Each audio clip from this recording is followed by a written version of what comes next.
शेखावत जी, गजेंद्र शेखावत जी नमस्ते, जय हिंद, thank you very much, thank you, जय हिंद।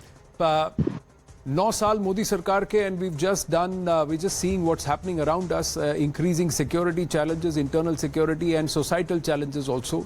तो बहुत सारे ऐसे चैलेंजेस हैं। I would like you to first start with how would you reflect in these 9 years, and you've been an integral part of some landmark movements that have been mooted under the leadership of Prime Minister Narendra Modi. पिछले 9 साल सेवा के 9 साल है, सुशासन के 9 साल है, संकल्प को सिद्ध करने के 9 साल है, गरीब कल्याण के 9 साल है और राष्ट्र उत्थान के 9 साल है। ये 9 साल गरीब के जीवन में परिवर्तन लाने के 9 साल है और राष्ट्र के सशक्तिकरण के 9 साल है। ये 9 साल देश को आर्थिक दृष्टि से संपन्नता के रास्ते पर ले जाने के 9 साल भी हैं और कूटनीतिक दृष्टि से देश को सक्षम बनाने के 9 साल भी हैं। ये 9 साल देश को की सीमाओं को सुरक्षित करने के 9 साल भी हैं। तो दूसरी तरफ देश के इंफ्रास्ट्रक्चर को, चाहे वो बॉर्डर का इंफ्रास्ट्रक्चर हो या इनलैंड इंफ्रास्ट्रक्चर हो, इस सब को सुदृढ़ करने के 9 साल। पर शेखावत जी, कर्नाटक के लोगों को तो नहीं लगा कि 9 साल में इतना सब कुछ किया गया है। मैंडेट देखिए, राजस्थान में भी कहा जा रहा है कि हवा दूसरी तरफ बह रही है।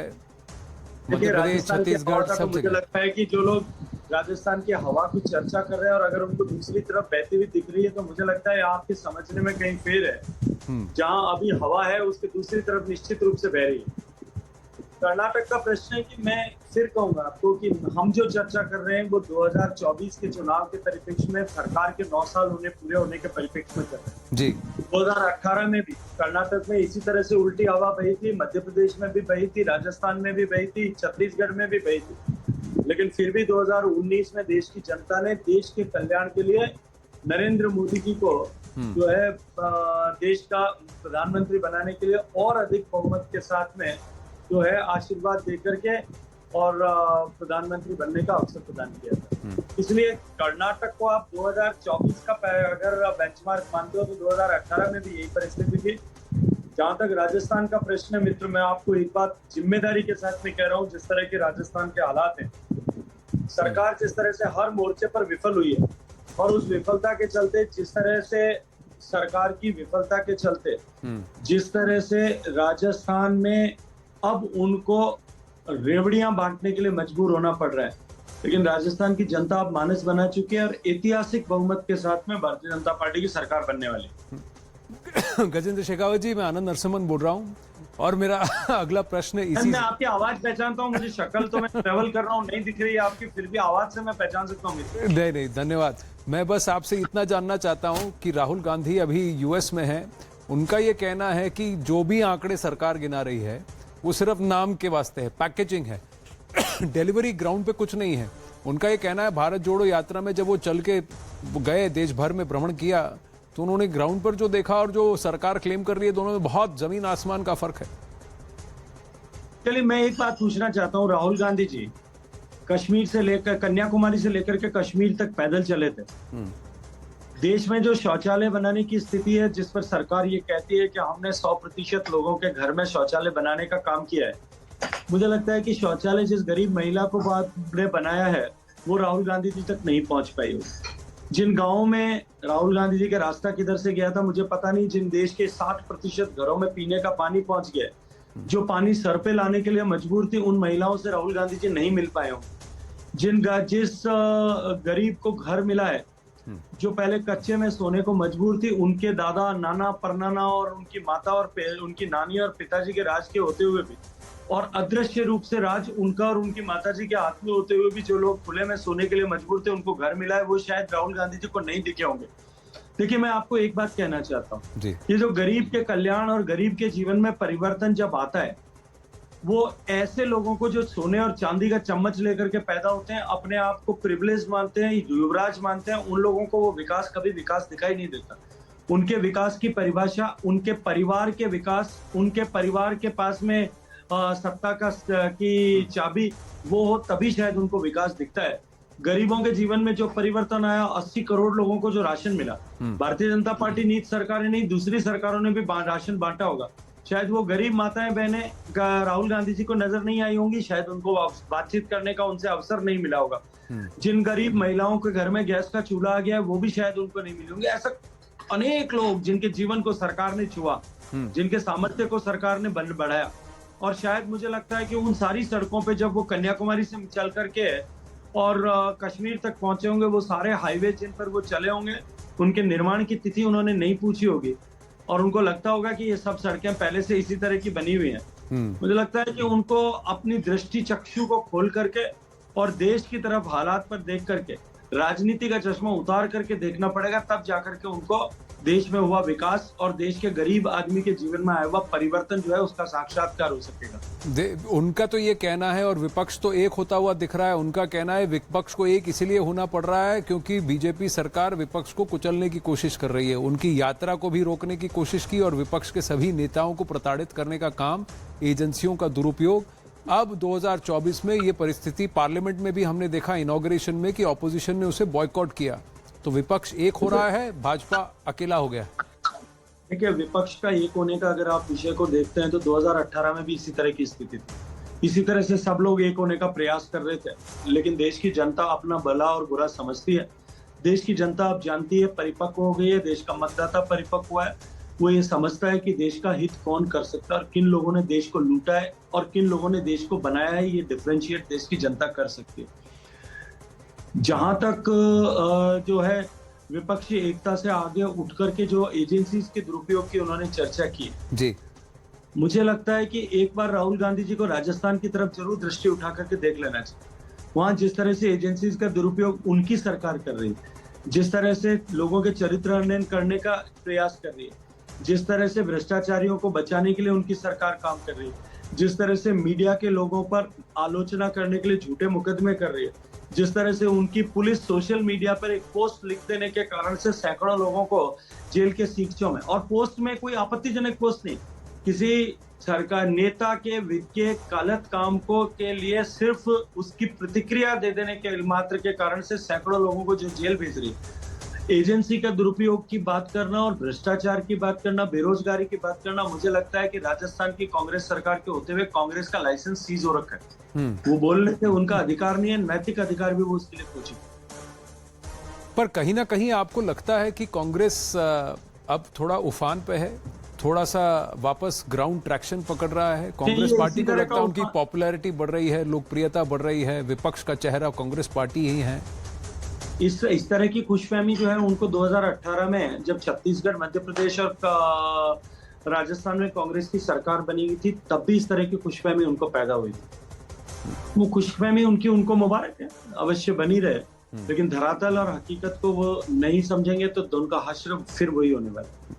11 करोड़ शौचालय की आपने बात की, अभी हर घर नल हर घर जल, ये ध्येय आपके ऊपर, आपके जल शक्ति मंत्रालय के ऊपर बहुत बड़ी चुनौती है, along with so many other responsibilities। पर यहाँ पर आप देख रहे हैं कि हर कोई फ्री बांटा जा रहा है सब कुछ, पानी फ्री, बिजली फ्री, घर के अंदर अगर कोई जो घर के मुखिया हैं उस महिला के लिए पैसा, जो बेरोजगार है उसको पैसा, यही सारे मैंडेट्स अब प्रॉमिस किए जा रहे हैं हर जगह। ये आवश्यकता क्यों पड़ती?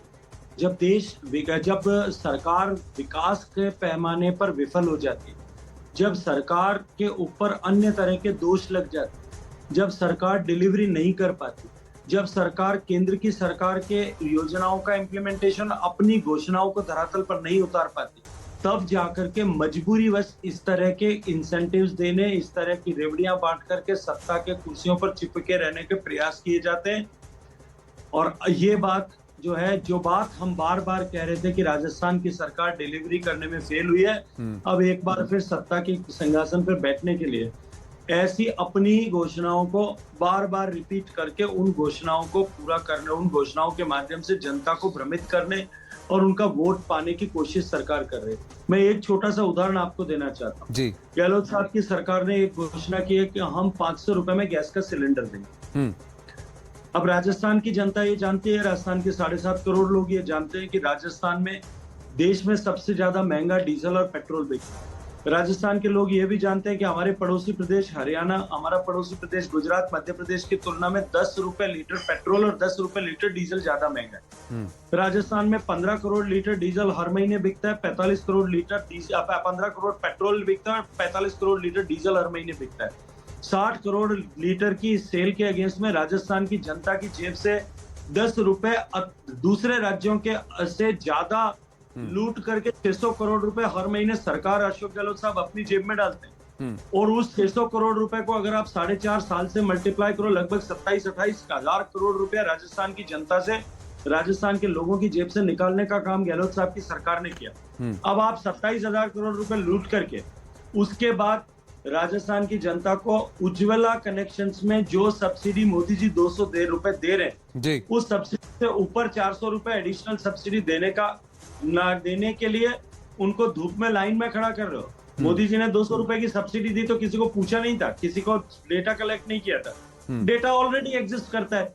बैंक को एक मैंडेट देने की आवश्यकता थी कि आज से फरवरी में घोषणा की थी बजट में, एक मार्च में बजट पास हुआ था। मार्च में बैंक को एक मैंडेट कर देते कि बैंक जो है आज से 450 रुपए जमा कराए, 450 रुपए जो है वो राजस्थान सरकार कंट्रीब्यूट करेगी, लोगों को 500 रुपए रिलीफ मिलती, वो नहीं करेंगे। उसके लिए घोषणा के लिए पहले घोषणा की, अप्रैल में हम कैंप लगाएंगे, मई में उसकी घोषणा की, मई और जून में हम राहत शिविर करेंगे, जून तक डेटा इकट्ठा करेंगे। जो डेटा आपके पास में एग्जिस्टिंग है उस डेटा को इकट्ठा करने की आवश्यकता क्या है। जुलाई में जाकर के हम सिलेंडर देना शुरू में ये सब्सिडी देना शुरू करेंगे, जो है हम सबवेंशन देना शुरू करेंगे। जुलाई अगस्त में 2 महीने तक देंगे, तब तक चुनाव आ जाएगा। और कुल मिलाकर के राजस्थान में जितने उज्ज्वला के कनेक्शन हैं, अगर सबको अगले 3 महीने सब्सिडी मिल भी जाती है तो कुल मिलाकर के 600 करोड़ रुपए का लाभ आप राजस्थान की जनता को दे रहे हो। 27,500 करोड़ रुपए लूट करके 600 रुपए दे करके आप राजस्थान की जनता को बेवकूफ बनाना चाहते हैं। पर राजस्थान की जनता को आप 2,000 रुपए किसानों को सब्सिडी देंगे घोषणा करते हो। किसानों को 850 रुपए महीने जो सब्सिडी मिल रही थी वसुंधरा जी की सरकार के समय से, उसको आप 2 साल तक बंद कर देते हो। हर किसान से 20,000 रुपए किसान का अपनी जेब में बचा करके रख लेते हो। और अब आप कहते हो कि हम उसका रजिस्ट्रेशन कर रहे हैं, जुलाई अगस्त सितंबर में बरसात हो जाएगी, बरसात की खेती में आवश्यकता नहीं पड़ेगी किसान को, अक्टूबर में जाकर के फसल कट जाएगी, नवंबर में किसान के पास में सोइंग के समय में शायद एक बार बिजली के बिल में आपको 2,000 रुपए 2,000 यूनिट दोगे। 20,000 रुपए किसान के जेब से निकाल करके और 5,000 रुपए का लाभ उसको दे करके आप क्या दिखाना चाहते हैं।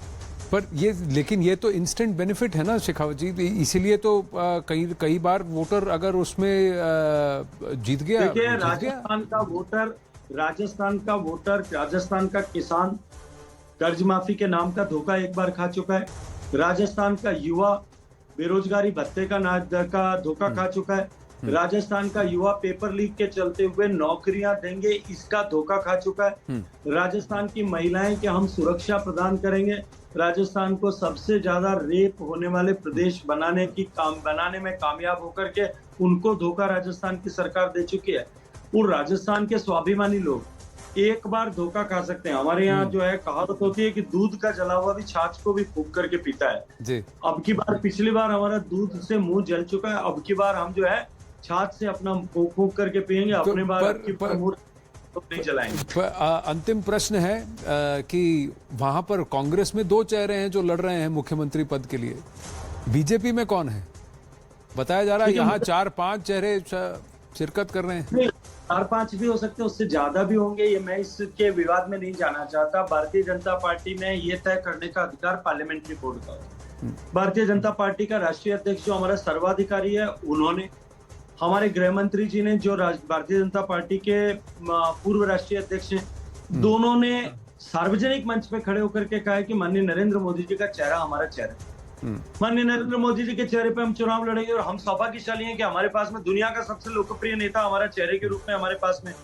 और उसके बाद में पार्लियामेंट्री बोर्ड निश्चित करके जिसको जिम्मेदारी देगा वो उस जिम्मेदारी के साथ में काम करेगा और हम सब लोग मिल करके उस जिसको जिम्मेदारी दी जाती है, बाकी शेष बचे हुए सारे लोग मिलकर के उसकी सरकार यशस्वी बने और सफल बने, इसके लिए सब प्राण और आप भी जुगत लगा रहे हैं।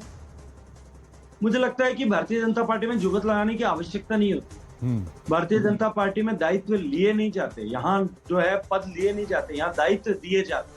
आपको जो जिम्मेदारी जिसको देंगे वो उसी जिम्मेदारी के साथ में, गंभीरता के साथ में, तन्मयता के साथ में काम करेगा और जहां भी काम करेगा मैं तो जिस परिवार से आता हूँ उस परिवार में आप किस क्षेत्र में काम करोगे ये भी तय करना आपकी जो है अधिकार नहीं।